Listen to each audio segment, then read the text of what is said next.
तो जो बाबा साहब का विरोध करे वो आतंकवादी तो होता है। वकील बनने से ऐसा थोड़ी होता है कि आतंकवादी रह जाता है या नहीं रह जाता आदमी। ये मैं खुल के बोल रहा हूँ। और बाबा साहब की मूर्ति वहाँ लगेगी, ये भी मैं बहुत बार बता चुका हूँ। और हम लोग जाएंगे और वहाँ मूर्ति तो लगेगी। ये सब भूल जाए तो बेकार की बातें हैं। बाकी इस दुनिया की कोई ताकत जो संवैधानिक रूप से, कानूनी रूप से मूर्ति लगने के आदेश हुए हैं उसे ख़त्म नहीं कर सकती। मूर्ति वहीं लगेगी, मैं ये बता रहा हूँ आपको। ये तो हमारे जो चीफ जस्टिस साहब थे उन्होंने थोड़ी पता नहीं लापरवाही किया, क्या किया। ऑर्डर थे, पुलिस को बुलवाते, अपने आप पुलिस लगाती और ये प्रशासन लगाता। उनको क्या ज़रूरत थी तकलीफ उठाने की? कोई रोक ही नहीं सकता, कैसे रोक लोगे? सर वो तो ग्वालियर हाई कोर्ट में अनिल मिश्रा तो संविधान पढ़े हुए वकील एडवोकेट, वो बाबा साहब का विरोध करे। तो जो बाबा साहब का विरोध करे वो आतंकवादी तो होता है। वकील बनने से ऐसा थोड़ी होता है कि आतंकवादी रह जाता है या नहीं रह जाता आदमी। ये मैं खुल के बोल रहा हूँ। और बाबा साहब की मूर्ति वहाँ लगेगी, ये भी मैं बहुत बार बता चुका हूँ।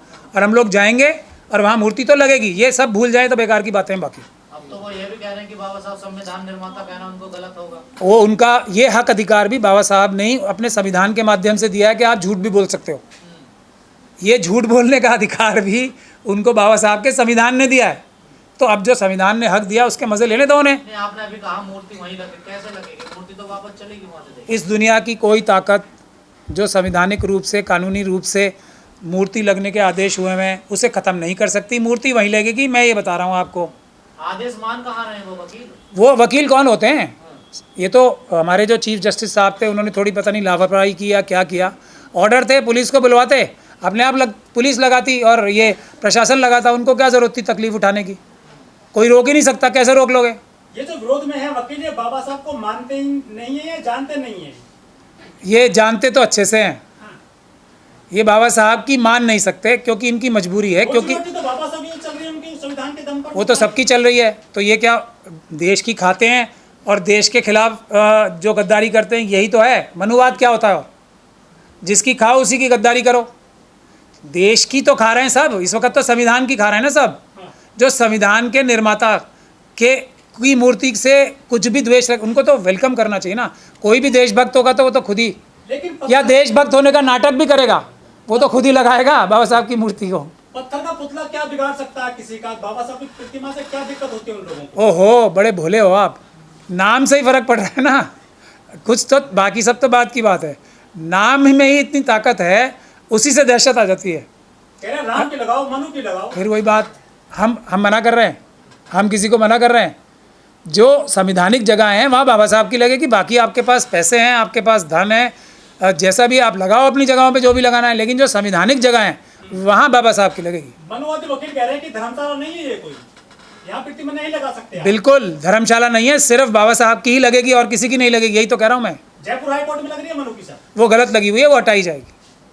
उदयपुर बेंच में लगी हुई है, वो हटाई जाएगी। जयपुर हाई कोर्ट का जो परिसर है उसमें नहीं है, वो हटाई जाएगी, उसमें कोई शक नहीं है। वो मारपीट करने वालों का ऐसा इलाज करूंगा जैसा मैं पहले भीम आर्मी वालों के कार्यकर्ताओं की मदद में करता रहा हूँ। दोबारा किसी की मजाल और औकात नहीं होगी भीम आर्मी वाले की तरफ टेढ़ी आंख करने से, लेकिन वो अभी तक आए नहीं है मेरे पास। सर पूरे देश में जो मामले होते हैं अगड़े पिछड़े के, बाबा साहब भी केंद्र में क्यों होते हैं? चाहे राजपूतों का मामला हो, चाहे ग्वालियर का मामला हो, बाबा साहब ही तो हैं जो हज़ारों साल की जो बेईमानी, चोरी, लूट, उन सबको एक झटके में समाप्त कर दिया। मनुस्मृति जलाई और संविधान बनाया, एक वोट का अधिकार देके सबको मालिक बना दिया। फिर भी आप ऐसे सवाल पूछते रहोगे, इतने भोलेपन के सवाल कब तक रहोगे इतने भोले? वही तो हैं जिन्होंने सब कुछ व्यवस्था बदल दी, इसीलिए तो उनका नाम इतने दिन तक छुपा के रखा। अब नेक्स्ट स्टेज आई है, सब बाबा साहब को मानने का कुछ लोग नाटक कर रहे हैं, कुछ लोग मान भी रहे होंगे। अब जो नेक्स्ट स्टेज आएगी वो की मानने की होगी। अभी जैसे जनगणना हो रही है, ये बाबा साहब को मानने की बात है। की मानने की बात होगी, बैकलॉग की लड़ाई होगी। जब बैकलॉग 100% रिजर्वेशन ली जाए, वो की होगा। अभी को तक पहुँचे हैं। अभी मिशन जो हम लोगों ने कितने साल पहले मिशन सेव कॉन्स्टिट्यूशन बनाया था ना, अब सब लोग संविधान हाथ में लेके घूम रहे हैं ना, तो अभी बाबा साहब को मानना शुरू किया है। अभी की मानने के लिए अगला स्टेज आएगा और उसके लिए हम सबको संघर्ष करना है। लेकिन आप भोले भाले सवाल मत करो, बाबा साहब ही तो हैं जिन्होंने सब कुछ ख़त्म कर दिया मनुवाद का एक झटके में। अगर राजपूत समाज ये कलश यात्रा निकाल भी रहा होता तो हमारे बहुजन समाज के लोग बिल्कुल भी इन्हें ना रोकते। लेकिन इन सभी जलूसों में ये बिल्कुल साफ तौर पे नज़र आया है कि एक तो आम लोग होते हैं जो अपनी धार्मिक भावनाओं के तहत ये अपना जलूस निकाल रहे होते हैं, या जो भी गतिविधि कर रहे होते हैं, इन सभी जलूसों में आरएसएस और बीजेपी के, बजरंग दल और विश्व हिंदू परिषद के ट्रेंड गुंडे होते हैं, वो घुस जाते हैं, 100, 200, 500, 50 जितने भी होते हैं, और वो रास्ते में जो बहुजन समाज के घर होते हैं उन पे हमले करते हैं और उनके धार्मिक स्थलों को जाके नुकसान पहुंचाते हैं। कौन? वो आम लोग नहीं करते, ये बीजेपी और आरएसएस के जो ट्रेंड आदि कार्यकर्ता होते हैं वो करते हैं। तो अब लेकिन नाम सबका बदनाम है। अब कौन ऐसे आतंकवादियों की गतिविधियों को अपने मोहल्लों में अलाउ करेगा? तो क्या गलती की उन्होंने?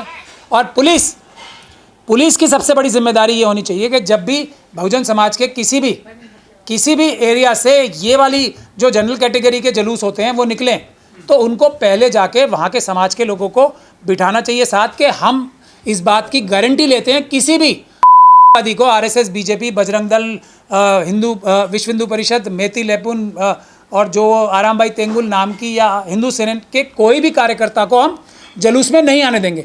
तो फिर कोई ऑब्जेक्ट नहीं करेगा, क्योंकि जनरल हिंदू जो हैं, ये हिंदू तो पता नहीं क्या होता है, मुझे पता नहीं है, लेकिन जनरल कैटेगरी के जो ब्राह्मण समाज के धर्मों को मानने वाले लोग हैं, ब्राह्मण धर्म को मानने वाले लोग हैं, उनके लोग भी कोई इस तरीके के आतंकवादी थोड़े होते हैं।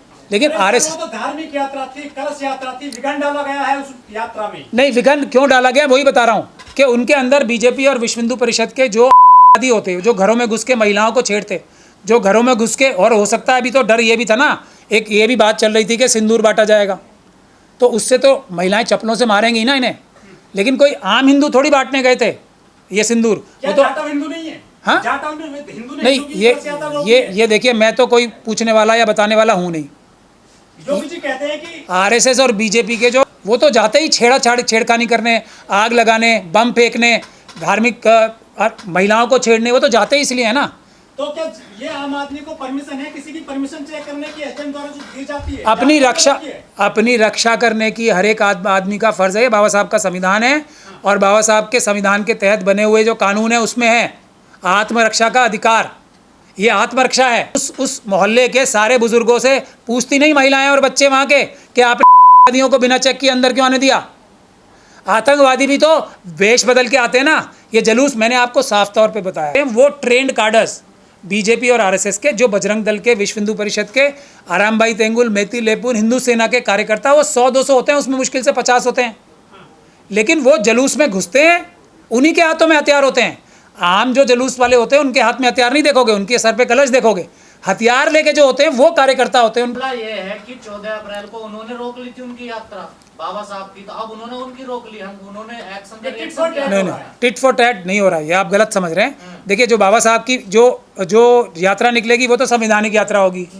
बाबा साहब की यात्रा के लिए तो परमिशन लेने की भी आवश्यकता नहीं है, क्योंकि यहाँ कोई आतंकवादी थोड़ी है, पहली बात। और दूसरा, जो बाबा साहब को लेके जा रहा है वो तो संवैधानिक व्यक्ति हो गया ना, तो उसमें तो कोई खतरा होता ही नहीं है, बल्कि सब लोगों को मिलके उसका साथ देना चाहिए। और वो यात्रा रोकी गई ना ठाकुरों द्वारा, वो फिर ठाकुरों द्वारा, फिर वही आप बात कर रहे हो। कोई भी ठाकुर जो संविधान को मानने वाला होगा वो कभी नहीं रोकेगा।